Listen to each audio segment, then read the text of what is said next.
Xayyaarri lafaa ka'ee qilleensa gubbaa jira. Osuma imalarra jiran xayyaarichi rakkina godhate. Paayileetichi rakkina kana arginaan haatantamaan xayyaara buusuu akka qabu imaltoota hundatti himee xayyaara lafaan ga'e. Doktorris akkuma xayyaara irraa bu'ee makiinaa kireeffatee karaa bu'e. Xiqqoo booda bubbeen hamaan ka'ee mukkeen gamaa gamana daayisuu eegale. Bokkaan cimaan roobee dachii dukkaneesse. Hangaasuun qaqawwisee hunda sodaachise. Lolaan yaa'ee daandii dhoyse. Makiinaan socho'uu dadhabdee karaa irraa mayxe. Har'a seenaa ajaa'ibaa kana isiniif odeessuuf deema. Qaama qalbiin afaana bu'aa.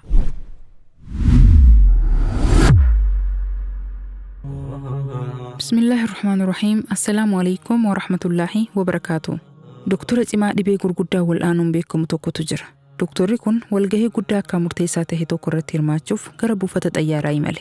Imaltoonni hundi xayyaara keessa seenanii paayileetichis motora kaasee xayyaarri lafaa ka'e. Eegaa hanga tokko deemanii booda xayyaarichi rakkina godhate.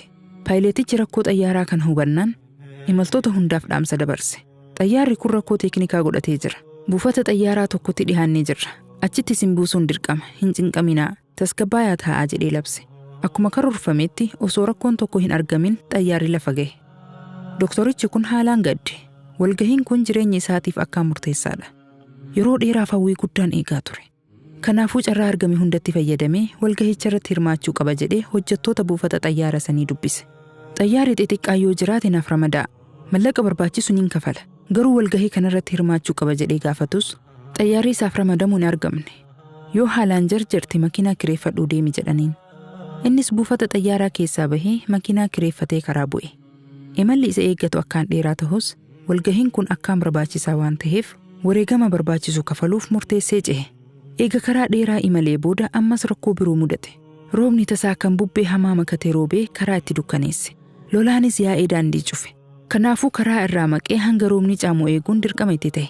Of eeggannoo cimaan makiinaa isaa suuta oofaa goojjoo xiqqoo takkatti dhiyaate. Makiinaa isaa hulaa irra dhaabee keessaa bu'ee hulaa dhadha'e. Manguddittiin takka hulaa irraa bantee seeni jetteen. Doktorichis rooba jalaa ol seenee telefoona kee fayyadamuu danda'a jedheen. Jaartiin itti seeqattee mana akkanaa kana keessa telefoonni waan jiru sitti fakkaata?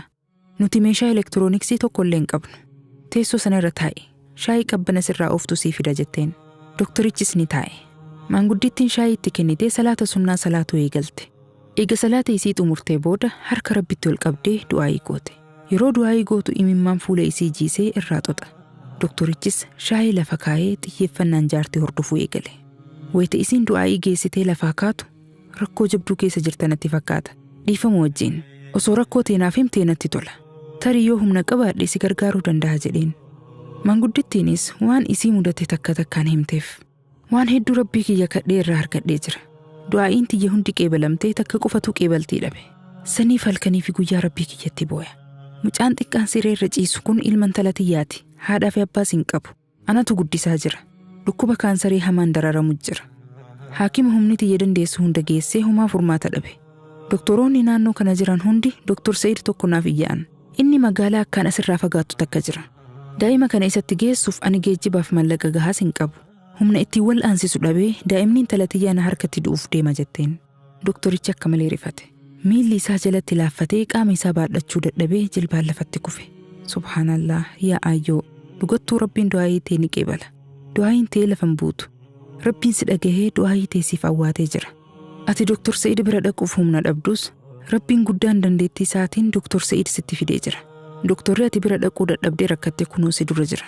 Rabbiin du'aayii tee qeebalee xayyaara samii buuse. Haala qilleensaa hammeessee makiinaa kiyyas deemsa dhoorgee as na fide. Ani jireenya keetuu quban qabu. Gooftaan bakka ati jirtutti quba si qabu oofee sitti na fide. Subhaanallah. Qulqullooyite yaa Rabbi jedhee imimmaan harcaasaa dubbii ajaa'ibaa tana itti hime. Jaartiin akka malee gammadde. Achumatti sujuuda gootee Rabbii isii galatoonfatte. Yeroo kana roobnis ni caame. Haalli qilleensaatis ni tasgabbaa'e. Doktorichis gurbaa dhukkubsatuu fi jaartii makiinaa seensisee if booda deebi'e. Hospitaala ofii hojjetu geessee gurbaadhaaf wal'aansa barbaachisu hunda godhe. Gurbaanis ni wayyaawe. ومن يتق الله يجعل له مخرجا. ربي نما isa sodaatuuf karaa bahiinsaa isaaf godha. Rabbiin guddaan suuratul baqaraa aayaa 186 irratti akkana jedha. وإذا سألك عبادي عني يا محمد gabroottan tiyyaan irraa si gaafatan maal gaafatan rabbiin nutti dhihoo jira moo fagoo jira Akka inni du'aayii teenya dhagahuuf ni lallabna moo suuta kadhanna jechuu gaafatan. Rabbiinis deebisaa kenne. Fa'innii qariib. Dhugumatti ani isinitti dhihoodha. Ujiibu da'wata daa'i izaa da'aan. Kadhaa kadhatameef deebisaaniin kenna eega jedhee booda. Falyastajiibuu lii waliyu'minuu bii. Isaanis naaf haa ajajaman nattis haa amanan jedhe. Dubbiin jabduun as jirti. Namni hedduu du'aayii godhuu malee dubbii tanan xiinxalu. Nama haraama nyaatu, kan haraama dhugu, kan haraama uffatu, du'aayiin isaa hin qeebalamtu. Ragaa kanaatiif Sahih Muslim hadiisa lakkoofsa 15,000 laalladhu. Ibnu Qayyim rahimahullah akka jedhetti haraama nyaatanii dhuguun humna du'aayii xuuxxee laaffisti. Gabaabinaan du'aayiin dilii dalagaa kadhatan akkaan laaftuudha. Humna guddaan qabdu jechuudha.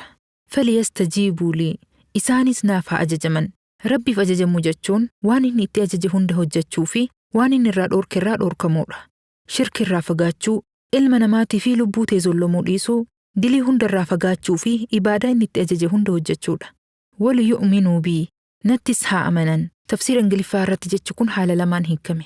Tafsiira tokko tokko irratti jecha believe jedhuun kan hiikame yoo ta'u, garii irratti ammoo trust jedhamee hiikame. Believe fi trust waan adda addaati. Believe jechuun Rabbiin dhugoomsuu, isatti amanuu jechuu yoo ta'u, trust jechuun ammoo abdii guddaan isa amanuu jechuudha. Jechi kun tafsiira Ingiliffaa kan Muhammad Piiktaal irratti trust jedhamee hiikame.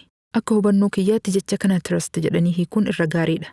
As biratti trust jedhanii hiikutu dhaamsatan wal qixxeessa. Kan kadhachaa jirtu ilma namaatii miti. Khaaliqa uumaa hunda quba qabu kadhachuu jirta. Namni isaaf ajajamee dhugaan isatti amanee isa kadhate akka noongoyni onni irraa amanuu qabda. Yoo Rabbiin kadhattu yaqiina guutuun akka deebisa argattu amanii kadhu. Shakkaa hin kadhatin. Qalbii qulqulluun Rabbii kee amani. Ani Rabbii kiyyaaf ajajamutti jira. Shakkii malee du'aayiin tiyya ni qeebalamti jedhii kadhu. Trust jechuun kana. Haaya, eega haala kanaan Rabbiif ajajamtee onnee guutuun isa abdattee kadhattee booda hoo maaltu itti aana? Du'aayiin tee kallattiin deebisa argatti.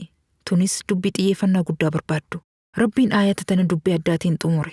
La'allahum yarshuduun. Subhaanallah. Ogummaan Rabbii hundi mu'ujizaa addaa of keessaa qabdi. Akkaataan aayanni Qur'aana waan kana ittiin ibse kan addaati. La'allahum yarshuduun.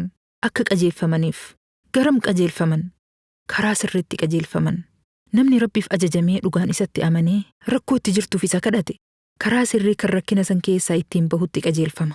Karaa sirrii kan waan barbaadu ittiin argatutti qajeelfama.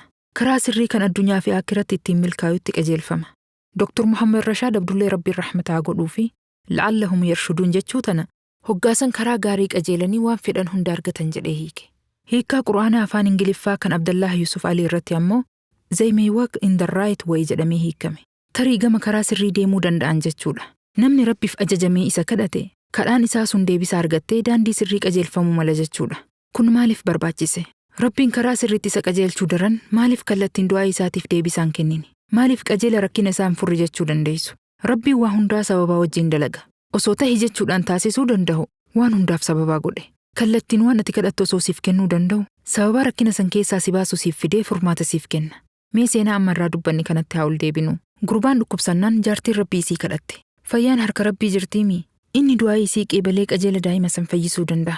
Doktoricha imala irraa oolchee gama jaartii tanaa fide. Daa'imni kun fayyuuf wal'aanamuu qaba. Rabbiin guddaan osoma wal'aansa malee daa'ima fayyisuu dandeettii qabu sababaa dura buusuu dirqama godhe.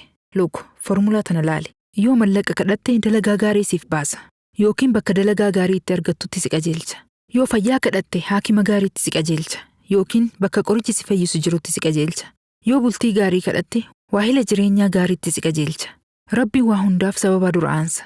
Malee akka zamana Rasuulaa sallallahu alaihi wasallam mu'ujizaan hin jirtu. Seenaa lola Badrii isin hundi quba qabdan. Rasuulli sallallahu alaihi wasallam halkan guutuu du'aa itti bulan. Yaa Rabbi tumsa teetiin na dhaqqabi jedhanii kadhatan. Akkasitti Rabbiin malaa'ikaa samii buusee musliimoota nassare. Atis tumsa akkasii Rabbi irraa eeguu jirtaa? Of hin sobin. Zamanni mu'ujizaa amma dabree jira. Nuti yeroo hedduu waanuma kadhanne san ciisnee eeyna. Dalagaa dhiisnee mana ciisnee durummaa kadhanna. Yoo Rabbiin dalagaa xiqqoo nuuf bane ammoo tuffannee mallaqa samii nuuf roobu eeyna. Taphni akkanaan jirtu dhiiroo. Rabbiin mallaqa samii siif hin buusu. Eega du'aa gootee booda ka'ii sossohe. Sossoha keessa Rabbiin barakaa siif kaaya. Yoo ati sochii goote daandii durummaa irrattis qajeelchuu mala. Wanti ilmi namaa yeroo hedduu rakkinaan dararamuuf karaa rakkoo san keessaa ittiin bahuu dhabuudha. Yoo karaa rakkina san keessaa ittiin bahu argate furmaanni salphaadha. Kanaaf Rabbi yoo na kadhattanii isinis naaf ajajamtan karaa sirrii qajeelfamuu keessantu kajeelama jedhe. Ammas waan takka akka qalbistan barbaada. La'allahum yarshuduun jechuun shakkii mul'isa. Tafsiira Ingiliffaa irratti la'allahum jechuun maybe jedhamee hiikame. Tarii yookiin Amaariffaan minaalbaat jechuudha. تفسير أمارفة الرتي النسو لمروي كجلال الناجدة قجل فمو إساني تو كجل مججو مال ججو أنتكن ربين دعاي تيسانيف نين أوار رجلي أتشبود إسانيس ناف أجج ماجدي أني قوتون دنديتي تي أمنا جدي كان بودا قجل فمو كيسان تو كجل مججون هو مال ججو شكي مالي داندي سيرتي قجل فمتن جنة maybe ni قجل فمتن يوكين قجل فمو كيسان تو كجل مجدي دبيتنا تلمامو دنديساني عجائب قدرة بكتنا جرا dandeetii rabbii guddaa foormulaa ajaa'ibaa qur'aanni kun ittiin katabame bakka tanatti ni hubattan. Osoo qur'aanni kun ilma namaa irraa ta'e bakka tanatti dogongoruun isaa hin oolamu. Garuu dubbiin rabbii tasumallee dogongoran taatu. Amma qaama qalbiin as deebi'aan afaana bu'aa. Garuu dhiifama. Tana ni bulfanna. Yoo tana itti fufne viidiyoon kun akkaan dheerachuuf deema. Inshaallah viidiyoo itti aanu keessatti dhaamsa ajaa'ibaa qabadhee isinitti deebi'a. Hedduus isinirraan turu inshaallah. Haqa dubbadhu rabbii fi ergamaa isaatirraayi. Dogongora dubbadhu nafsiyaatii fi shayxaanirraayi. Rabbiin warra haqa qunnamu nu haa godhu. Warra waan dhaga'e irraa fayyadamu nu haa godhu. Chaanaala kanarratti piraankiin hin maxxanfamu. Haasawni faayidaa hin qabnes hin jiru. Waan jiru teetiif bu'aa guddaa buusuu qofa maxxansa. Namoonni haara'ee dhuftan chaanaala kana sabskraayibii gootan gaariidha. Akka dhaamsi kun nama hedduu dhaqqabuuf laayikii fi sheer gochuunis hojii keerii irratti wal gargaaruudha. Wanti dogongoree fi wanti sirreeffachuu qabu yoo jiraate akkasuma yaada waliigalaa sagantaalee kiyya irratti qabdan hunda koomentii irratti naaf katabaa. Namoonni rabbiif jecha si jaalanna jettanii naaf katabdan haalaan heddummaatanii jirtan. Rabbiin isaaf jecha na jaalattan isin haa jaalatu. Hunda keessaniif kabajaa guddoo isiniif qaba. Waan hanga dhumaa obsaan na hordoftaniif galatoomaa. Fi amaanillah.